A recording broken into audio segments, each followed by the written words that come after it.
मेरा नाम सिद्धार्थ गौतम है। हाँ।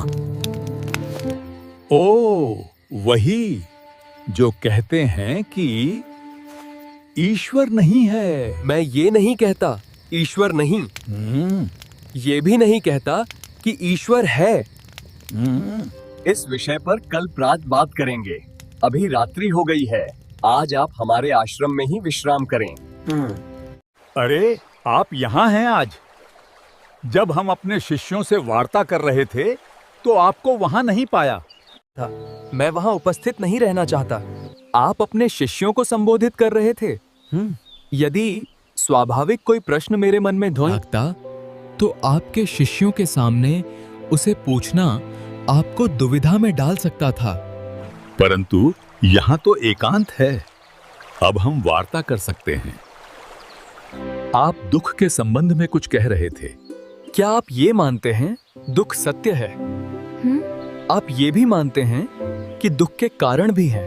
यदि कारण है तो दुख तो रहेगा, और यदि कारण ही समाप्त हो जाए तो दुख भी लुप्त हो जाएगा। जैसे सूर्य के प्रकाश से अंधेरा।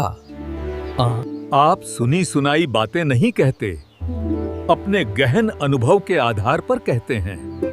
आप धर्म और सिद्धांत की नहीं, देखी हुई बातें कहते हैं।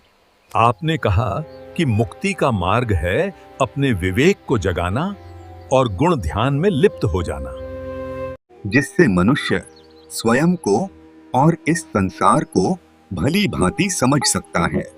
परंतु एक प्रश्न है, ये जो सारी विधियां हैं, रियां है, पूजा पाठ है, क्या ये सब व्यर्थ है? यदि कोई व्यक्ति इस नदी के दूसरे किनारे पर जाना चाहे तो वो क्या करे?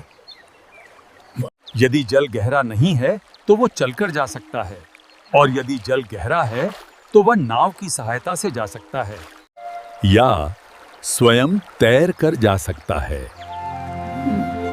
यदि वो चलना ना चाहे और ना ही तैरने को तैयार हो और ना ही नाव ले जाने को तैयार हो, और वो कहे कि मैं प्रार्थना करता हूँ इस नदी का दूसरा किनारा स्वयं चलकर मेरे पास आ जाए, तब तो ऐसे व्यक्ति को मूर्ख कहेंगे, महामूर्ख। इसी प्रकार यदि व्यक्ति अज्ञान और भ्रांति को अपने विवेक से मिटाएगा नहीं तो परम आनंद और मुक्ति के दूसरे छोर पर कैसे पहुंच पाएगा? चाहे वो पूजा करे या व्रत करे या किसी नीति पर चले, वो इस किनारे ही रहेगा। हमने सारे शास्त्रों को पढ़ा, उन व्याख्या की, परंतु जीवन के इतने जटिल सत्य को इतनी सरलता से किसी ने नहीं। आप करुणा के सागर हो, हे बुद्ध। आप हमें अपना अनुयायी स्वीकार करें।